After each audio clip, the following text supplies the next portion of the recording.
lot of time we implement task analyses as a way of teaching skills and taking data. So today we're diving into all aspects of a task analysis and how it can help you and your clients succeed.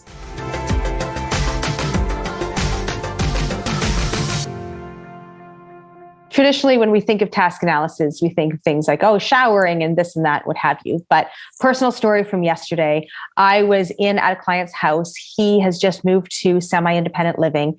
He's extremely handy. He loves construction and all things construction. So he does things like, house renovations. He likes to paint. He likes to fix things up.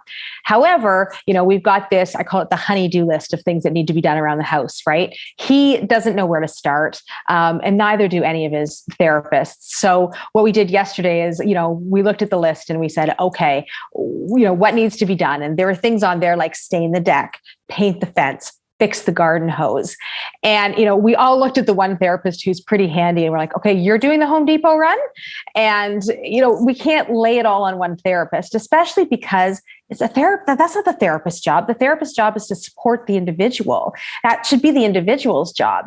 So what we did as a team yesterday is we created task analyses for these things so that we were able to break things down and make these tasks doable for everyone, not just the handy person. So, yesterday, for instance, with the stained deck, the very first thing we said is Google how to stain a deck, right? There's this thing called YouTube out there. Have you heard of it? Anyways, Google how to stain a deck, and the second step, go get some paint stain samples. Third step, check for supplies. What do you have? Paintbrush, what do you need? Paintbrush, paint tray, all that kind of stuff, and then we broke it down further. We said, okay, then you need to Google how to power wash the deck, let it dry, sand it, stain it. I don't even know all the steps because it's not right in front of me, but that's what we did yesterday is we broke all that down. And you could see as we broke that down, the therapist in the room, their anxiety level just went, okay, I got this. I can do this. And it was really cool to see because it wasn't just the person who's super handy, but it was also everybody else was like, now I feel like I can do this. I'm now a support worker to this individual versus being a glorified shopper who needs to stain a deck. And it was awesome because the individual is like, I got this. Now I know how to do this. I can stain this deck. I love staining. This is perfect. And that's how task analyses can come in handy. So what is a task analysis? It's one of the tools in our toolbox that we use a lot. I would say it's a very handy strategy to have. And essentially what it is it's taking a really big task. It doesn't have to be really big, medium big, any size task, and breaking it down into smaller steps. So all of us do this on a regular basis, right? If you have a really looming deadline or a project or an assignment to do, it could be really overwhelming to just think of, I have to finish this project or I have to finish this assignment. But if you take a step back and say, well, first I have to go to the library and next I have to do my research and then I have to buy my materials, and you break down that bigger task into smaller steps, it all of a sudden makes it more manageable. So that's essentially what a task analysis is it's taking a bigger job and breaking it down into smaller steps. And the reason it's so important for a lot of our students is because they need that type of learning. Giving them a role like, clean the kitchen or brush your teeth or get dressed. They might need to be taught specifically what those steps mean. What does it mean to clean the kitchen? Does it mean do the dishes and sweep the floor and, put things away, and just being more specific so that that bigger job can get done by putting together a lot of smaller jobs. I'm smiling right now, Shira, because when you say, what does it mean to clean the kitchen? I'm like, is that what your teenagers ask? Yeah, right. Clean the kitchen. What do you mean about that? No. Right. But absolutely. So a task analysis is really just a list of breaking things down into smaller components. People associate task analyses with chaining, backward chaining, forward chaining, total task presentation. That's part of it. But the task analysis portion itself, a task analysis is simply the list. Once you have that list of the teaching steps, then you can break it down and you can decide how to teach, whether you want to teach with, backward chaining, forward chaining, total task presentation, or simply like, they don't have step 4. I'm pulling step 4 out and I'm doing mass trialing of step 4. Mm-hmm. And how do you get that list? There's a couple ways to get it. You can either do it yourself and write down all those steps. So if you've never paid attention to the steps that you do when you wash your hands, you could wash your hands, and pay attention. Well, first I turn on the tap and, then do I get my hands wet, or pump the soap first, then get my hands wet, start paying attention to the order that you do things. And then you can write it into a list. That's one way to get the list that composes the task analysis. Another way is if you're working with a client who's going to be working on one of these skills that involve a task analysis, is you can have the client do it and just write down the steps that they do. They may not do it all correctly, but you can start to shape the task analysis around what their inclinations are. I remember once I was teaching a client to brush their teeth, and we put that into a task analysis. And when I brush my teeth, I, get the toothbrush wet first, and then I put on the toothpaste. And so that was, what we wrote up as a task analysis. And for some reason, I just remember that the mom was like, no, you don't get the toothbrush wet first. First, you put on the toothpaste, and then you get the toothbrush wet. And I was like, mind blown. Like, are you serious? This is what you do. But, it's a minor change that if that's what that family does, and that's what that mom would have done, then that's what we put into the task analysis. So having the client do it and do what feels comfortable for them will sometimes change how you create that task analysis. So that's another option. Have them do it and kind of record what their natural inclinations are.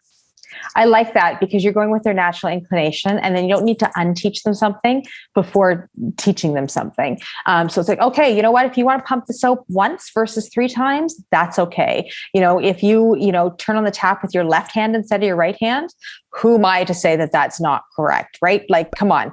So absolutely going with what the client can show you. If you're not getting anything from the client, maybe ask a sibling or ask a parent to demonstrate, because exactly that, Shira, they may be, putting toothpaste on in a different order than, you would do that. And that's where your bias comes in, right? So really looking at what does the family do? What does the sibling do? What does the client do? And making the list from there.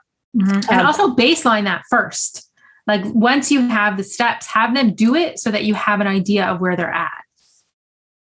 I've put into place task analyses, and we've sat around in a team meeting, and, we've all done it ourselves. I'm thinking hand washing, we go into the bathroom and we're, doing everything ourselves and going, okay, here's what to do. And we put together this list, but then all of a sudden the task of hand washing, which could be as simple as, turn on the tap, put your hands under it, pump some soap.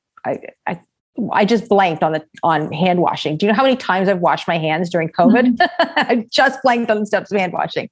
Anyway, with that being said, you do all that. But sometimes team members can be too detailed. And all of a sudden the 12 steps of hand washing turn into 42 steps of hand washing. So be careful about that too. There's certain clients who may need every little thing taught exactly. And those are your slower learners, right? So, some learner may need, puts left hand on left faucet, turns it slightly to the right, put your hand under they may need all of that. Other clients don't need any of that. They really just need turns on tap, puts hands under, pumps soap once, rubs hands 5 times, puts under for a count of 10, dries hands. So it really depends on your client, but try not to get too wrapped up in the nitty gritty, because if you have 42 steps, not only is that overwhelming for the client, but it's also overwhelming for you and therapists. And when you're teaching the steps of a task analysis, like Shana mentioned, you can either use forward chaining or backward chaining. Forward chaining would mean that you're teaching the first step first, focusing on that, and then adding steps as you go. And backwards chaining would mean, you might be helping them through the entire sequence and then just fading yourself out of the last step. So toothbrushing, for example, you may backwards chain so that you're doing it together. And then they just do the last step themselves, that you're building up that independence. Now, once you've created this list of what the steps are, the best way to teach it is putting that into some sort of visual. So because a lot of skills that we use a task analysis for are independent skills or life skills, it's really important to not have that teaching become embedded in the steps of that task analysis. So you're trying to teach them, but you're also trying to fade yourself out. So whether you're forward chaining or backward chaining, you want to be as nonverbal as possible. So supporting them if they need a little bit of like physical gesturing or prompting, but ideally having them learn how to work through either a schedule of a task analysis, and they could be, if they can read, you could just write out the steps that they're moving through. If they need pictures, it could be pictures, they could be pointing, they could be moving something down the list as they complete it.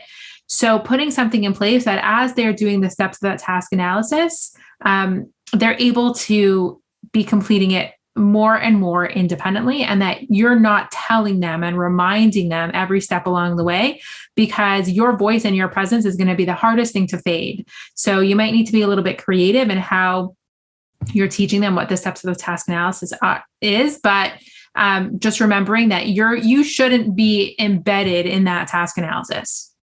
What I like about task analysis as well is that not only is it clear for the student what steps they need to do next, but it's clear for the therapist, right? Because without that task analysis, that therapist might teach in different ways. So sometimes when I put up a visual schedule, maybe my client doesn't need the visual schedule, but maybe my therapist does. And sometimes that visual schedule is a really good nonverbal cue for the therapist or for the parent. So that's another reason to use a schedule. But Shira, I love what you said about, making sure that as a therapist, teacher, prompter, you are silent. Do not embed yourself in a teaching interaction. I had a student who had we were teaching showering, and we broke up the steps of showering. And showering is really hard to teach, especially if you're older. If you've got, a 16 or a 21-year-old male in the shower, and you've got a 20-year-old female who needs to teach this male showering, it's very inappropriate. So typically with a showering program, we'll have, the student put on a bathing suit during the shower just for privacy purposes. Or we'll teach showering outside of the shower first and practice, and we'll set up some streamers and pretend it's a shower and that type of thing.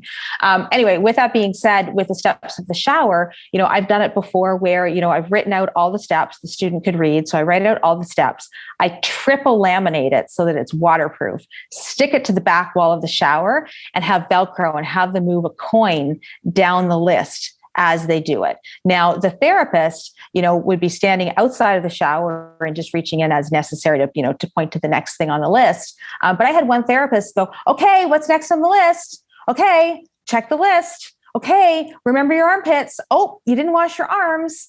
And what happened when that therapist wasn't there? Nothing. The student would stand in the shower and wait for that next verbal prompt. Just wait.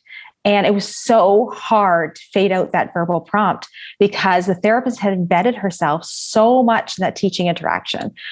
So you really, really need to make sure that that prompting is coming from something that's not what I call a human resource. The prompting is coming from a list. The prompting is coming from the video model that they watched beforehand. The prompting is coming from something other than the therapist. So why would we choose to use the task analysis over another, form of either data collection or teaching? There's a couple reasons. The first thing is it's really great to keep track of things that involve routines, life skills, independence. So like we've been giving examples, but hand washing and toothbrushing and showering, those are also the kind of things that you can't really give them tons of trials on. So they typically tend to be things within your day that you're not going to have them brush their teeth, 10 times in a row. There could be steps that you pull out and maybe mass trial those for teaching purposes, but they're generally routines. If you're working on an entry routine, it's not always possible to do that 10 times in practice, but you want to get that first time, you want to get that routine as clean as possible. So breaking it down into steps, it's usually for those kind of life skills, independent routines. The forward chaining part of it is also great for things that you want to teach really slowly. So if you're working on like desensitizing a client to something or getting them used to something very slowly, you might use forward chaining within a task analysis to be able to get them very, very slowly used to something. So, I had a client who really didn't like going into the bathroom. So for some reason they were, afraid of the bathroom, a specific bathroom in the building. And so instead of having them go to that bathroom every time, we would break it down into a task analysis, and they would have to walk by the bathroom, touch the bathroom door. And we broke that down systematically, and then we would forward chain it so that as only when he was comfortable going to the next step would we then move on to that next step in the task analysis. What does it mean to go into the bathroom? And we broke that down further. So it's for students who would benefit from further breaking the skill down, either for purposes of routine and independence or for purposes of comfort, and, slowly getting used to something. The other reason you'd use a task analysis is because, for data collection purposes, you say, okay, teach a child to wash their hands. Sure, there's all the consistency, et cetera. But, if you were trying to teach a student to wash their hands and it was either all or nothing data, so plus or minus, can they wash their hands? You're going to be at zero for a long, long, long time. And your data isn't showing you anything. So that's why you can also break it down, because then you can see data on every single step so that you can actually make database decisions. So how would you take data on a task analysis? So what we often do is you break down the steps, you have those written on your task analysis, and you have a couple options. You could just write plus or minus, meaning did they do that step independently or did they not? If you're starting by backwards chaining, then you wouldn't really collect data on any of the first steps. You'd only collect data on, the step that you're working on. So it turns into somewhat of an upward trend. Same thing with forward chaining. You might only collect data on that first step that you're working on. And then once they've met mastery criteria, you're adding steps incrementally. So it could just be a plus or minus on that step. Or if you want more information, you could specify what level of prompting that they needed to make that step successful. So technically it's still, a minus if the expectation that they do it independently, but it gives you more information. Are you moving from, a full prompt to a partial prompt to a gesture? And you could record that amount of prompting that they needed directly on that task analysis data sheet. If you're pulling out some type of component skill, so for instance, my student can do a lot of the steps, but they can't, undo the toothpaste or squeeze the toothpaste by themselves. I could pull out that one particular step and teach, undoing the toothpaste, opening the toothpaste over and over again. So I may take, trial by trial data specifically on just opening the toothpaste. And then that would just be graphed as a percentage. Another thing that I often use a task analysis, data sheet or teaching style for is leisure skills. So, doing some sort of independent activity schedule or getting kids to play independently or even complete their work independently, that can go into a task analysis. So even giving kids work assignments, like, first do this worksheet, then the next worksheet, then, take a 5-minute break and then go out for recess. You're breaking down their school day into smaller chunks and putting it into some sort of task analysis. And then you can also get information on the level of independence because, classroom skills require independence, play skills require independence, leisure skills, all of those things. And so a task analysis will give you good information on what parts of that are they struggling with or are they not as independent with. So that's another good way to use it. I love creating task analyses, but just a word of caution, when you are creating a task analysis, make sure you baseline the skill even before you create the task analyses and put the program in place. And, a shout out to one of my therapists, if she's listening, she's going to laugh because she knows exactly what my story is going to be. She, for her grad project, she had to do creating a task analysis and writing a whole program for a specific skill. And she chose teaching laundry to this one individual. And she spent hours creating the task analysis, creating a program, putting all these visuals in place. And she was a rock star. She did a really great job. And then she went to teach the student and the student learned within, I think, 3 trials. And it was great. I mean, the student learned, it was awesome and her program worked, but the amount of time that she took to write the program and create the task analyses versus him learning it was, it was tough. So make sure that you baseline things before you put in place a task analysis. So we talked a lot about what a task analysis is, how we create a task analysis, how to teach a task analysis, either using forward chaining, backward chaining, total task presentation. We talked about what kind of skills that we use a task analysis for, like life skills and independence, and breaking down those larger tasks into smaller tasks and putting those into the task analysis gives you a lot more information and data collection on that bigger skill. So we have a lot of task analyses in our membership, but if you click on the link in and around this video, you can get a free task analysis template so that you can create your own.